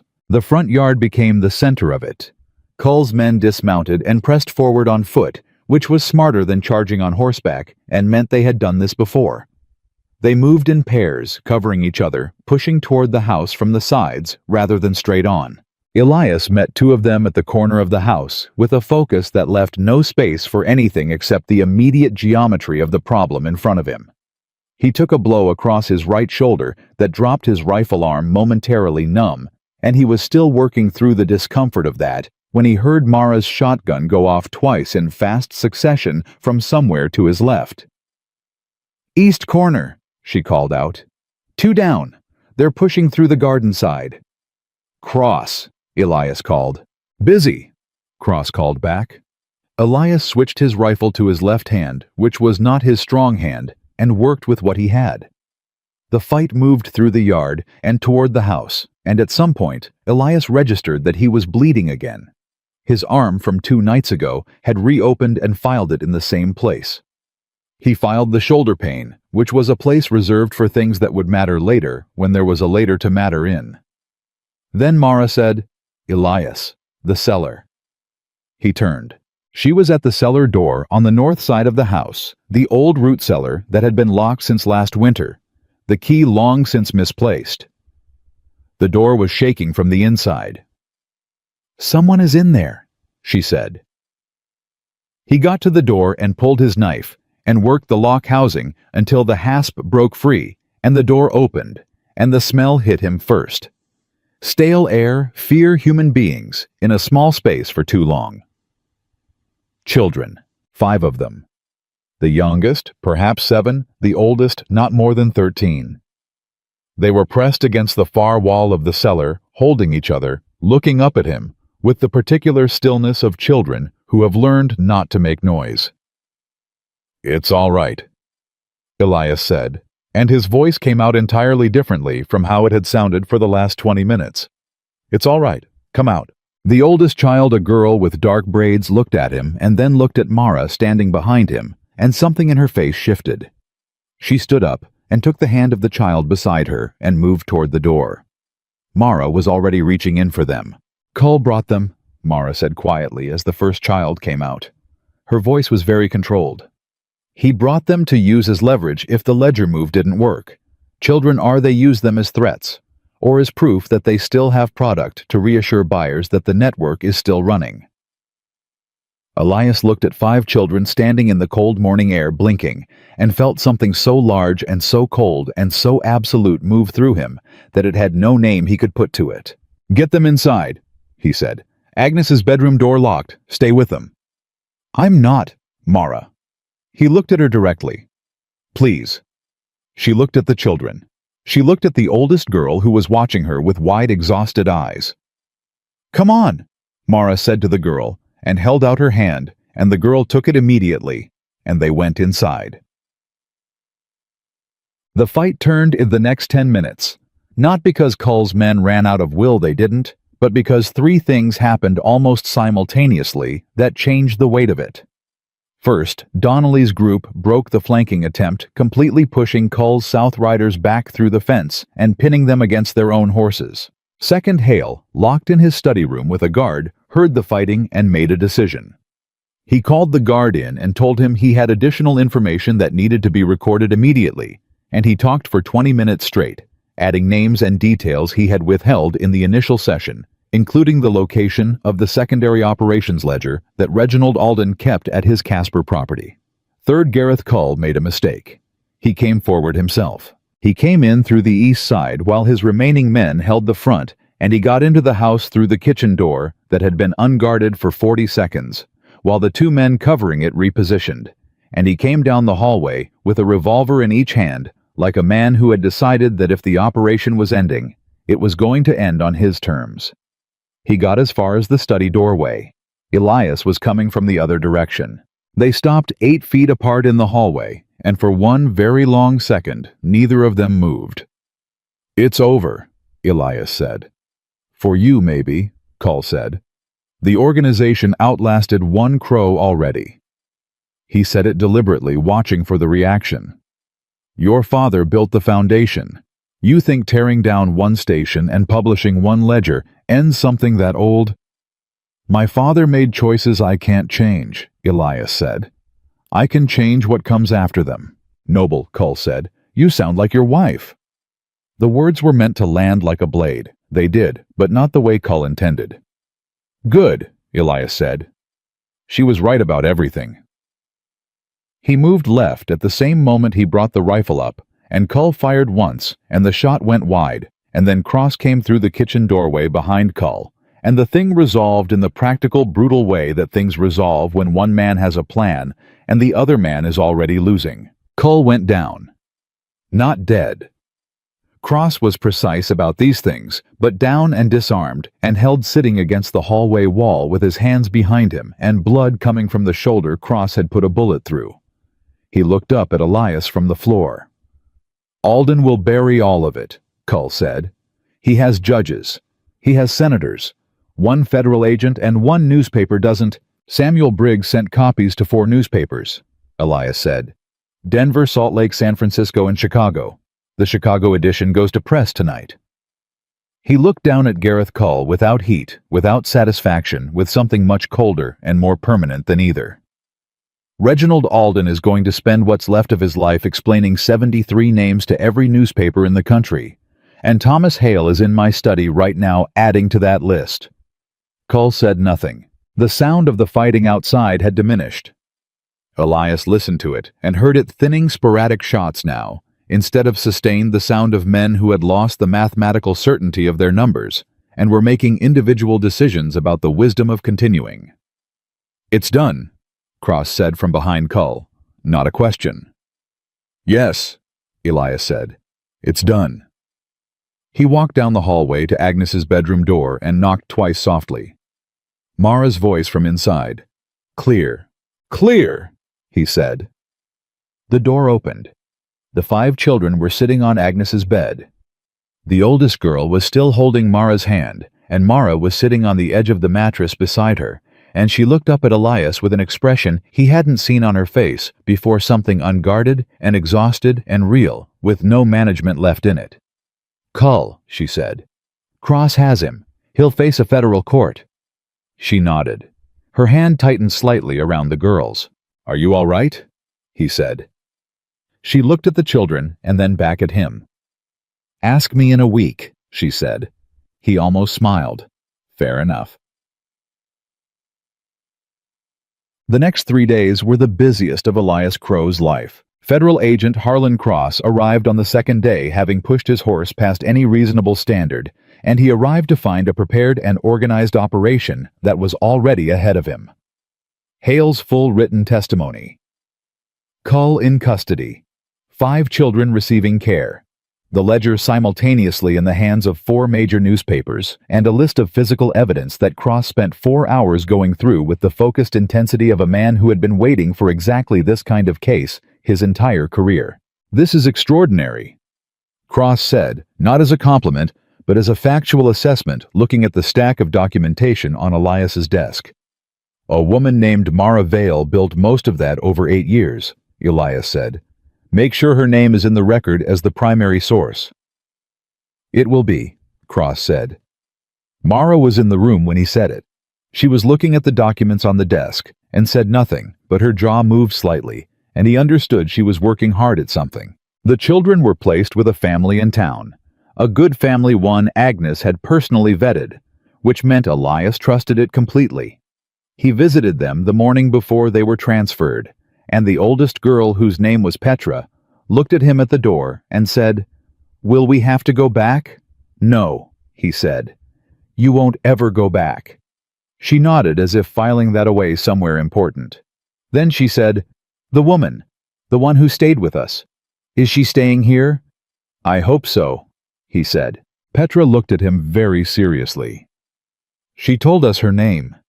She said if we ever needed to say a name out loud, to remind ourselves that people get out, we could say hers." He had no answer to that. He nodded and left before his face did something that wasn't appropriate for a doorway conversation with a 12-year-old.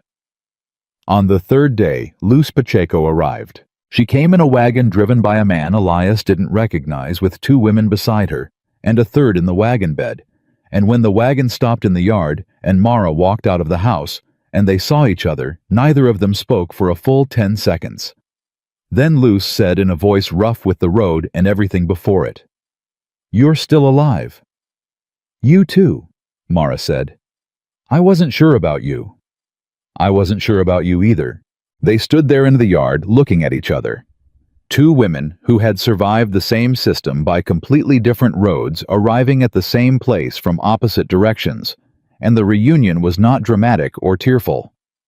It was the way very strong people acknowledge each other, direct, quiet, and full of everything that doesn't need to be said because the other person already knows. Luz had information that took Agent Cross another full day to process names and details about the Nevada operation that filled the remaining gaps in the network map, including the address of Reginald Alden's secondary office, and the names of 2 sitting territorial judges, whose signatures appeared in the Aldrin records.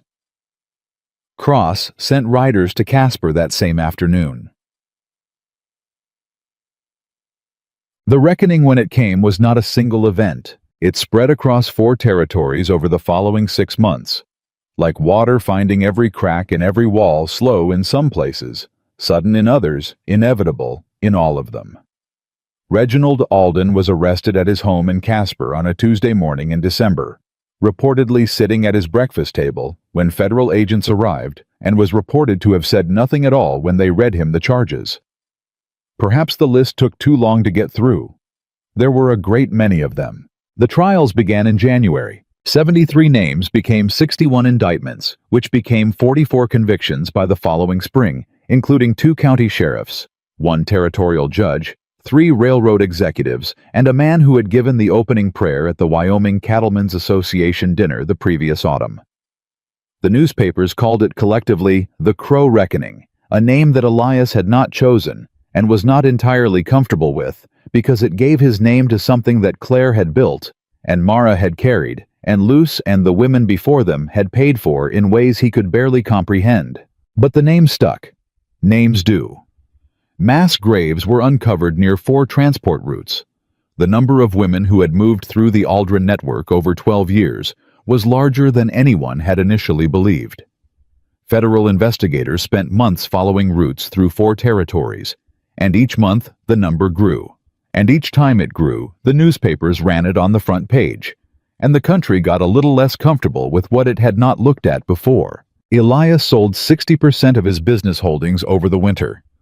The railroad contracts, the freight operations, the livestock transport agreements, all of it. He kept the land and the house and the people who worked it, and he used the money from the sales to fund what he had told Mara he would build. Not charity, a sanctuary. He called it the Crow Foundation. Though he'd argued with himself about the name for 2 weeks, and eventually decided that using it was more honest than hiding it, the Crow name had been attached to the worst of this, and it could be attached to the response too. Both things could be true, and both things should be visible. The ranch became a place for women and children coming out of the territory's trafficking routes, a real place with real resources, with staff who had been through something themselves and understood the difference between being helped and being managed. Agnes ran it with the same brisk competence she ran everything, and she hired Luce Pacheco as her deputy within the first month, which Elias suspected Agnes had decided before Luce had been on the property 12 hours. He healed slowly. His arm from the original grazing shot the shoulder from the hallway fight, and 2 cracked ribs he hadn't noticed during the siege and had discovered afterward when Cross made him see a doctor with the same firm insistence Agnes used for everything that needed doing. The doctor told him he was held together by what appeared to be stubbornness and spite. "That's accurate," Agnes said from the corner of the room. He worked the land. He repaired fences. He had conversations with federal agents and newspaper correspondents, and eventually with a congressional committee that was investigating the network's reach into government contracts. He said what he knew, and he named what needed naming, and he went home afterward and ate supper and went to sleep, and he did this day after day through a winter that was colder than any he could remember. He did not find Mara. She had been gone the morning after Cull was taken into custody, vanished before the household was fully awake, her borrowed dress folded on the bed, Agnes's shawl on the chair beside it. No note, no explanation, no goodbye. Just the absence of her, which had a particular shape and weight that Elias found himself navigating around every morning for months. He understood why she'd left. He had understood it in the moment he'd found her room empty, standing in the doorway at 6 a.m, with a cup of coffee going cold in his hand. A woman who had spent 7 years having her choices taken does not owe anyone a farewell. She had done what she'd come to do, and she had left when she decided to leave, and that was exactly what it looked like when someone was finally free. He understood it.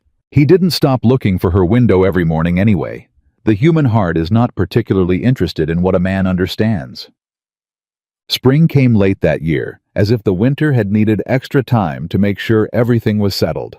The first warm morning arrived on a Saturday in April, with the particular clarity that only comes after a long, hard season.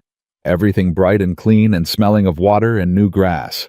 The kind of day that makes a person believe in starting over, not as a concept, but as an actual physical possibility. Elias was repairing a section of fencing on the east side of the property, the same section Cull's men had torn open in October, which had been temporarily patched and now needed proper attention.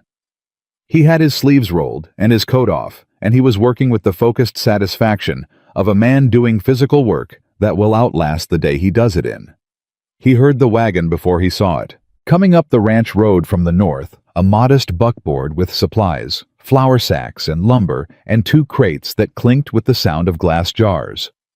And 3 children riding on the back of it with their feet hanging off the edge, talking to each other in the easy way of children who have found safety recent enough to still be slightly astonished by it. He recognized 2 of them. He straightened up slowly. The wagon driver brought it up to the gate and stopped and set the brake, and the driver looked at him across the yard, and Elias looked back, and neither of them said anything for a moment long enough to contain a significant amount of what had been unspoken between them. Mara Vale looked different, the same but different. The same eyes, the same directness, the same quality of careful attention that she brought to everything she looked at. But the management was different, less of it, or perhaps not less, but changed the difference between a wall that is being maintained because something is pressing against it, and a wall that has been built simply because the person inside it prefers having walls. Both are walls. The second one is chosen. She jumped down from the wagon seat without waiting for help, which he had not expected her to need, and walked toward where he was standing at the fence. "You're still here," she said. "Where would I go?" he said. "Most men would have sold the ranch and moved to a city after all that." "I'm not most men." "No," she said, "you're not." She stopped a few feet from him and looked at the fence he'd been working on, and then at the ranch behind him, the new additions. The women's quarters, the vegetable garden Agnes had started along the south wall, the sound of children from inside the house. "It's real," she said. "I wasn't sure if it would be real." "Why wouldn't it be real?" She looked at him. "Because people say things when things are terrible, and then when things get better, they find they meant something slightly different by what they said." She paused. "You meant exactly what you said." "I generally do. I know that now." She reached back toward the wagon and produced a paper-wrapped package and held it out to him. "Supplies from the network in Nevada. Luce gave me a contact list before I left women who run safe houses across 3 territories. They want to be connected to what you're building here.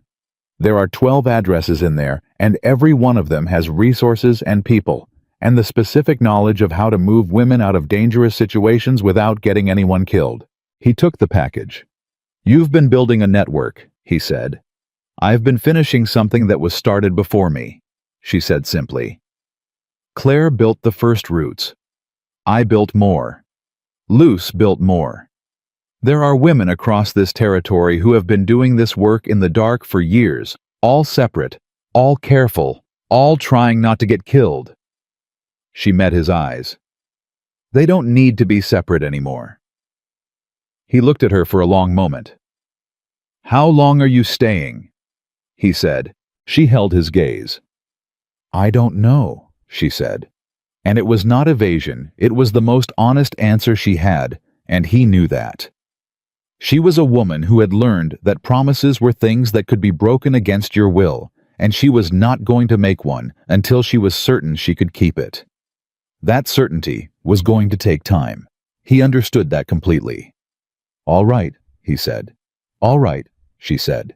The 3 children jumped down from the wagon and ran past both of them toward the house, and from inside came the sound of Agnes's voice, already directing, already organizing, already making space for 3 more people, as if she'd been expecting them, which she probably had.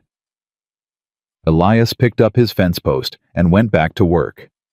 After a moment, Mara picked up the other end. They worked beside each other in the April morning, setting the post and driving it deep, and the ranch moved around them. Women in the garden, children near the corrals. The sound of construction from the new east wing, a life being built out of something that had been built wrong the first time and was being done right now by people who knew the difference. There is a particular kind of courage that asks nothing of the world except the chance to do better than what came before. It does not announce itself. It does not require witnesses. It shows up in the morning and picks up the other end of what needs to be carried, and it does not ask how long.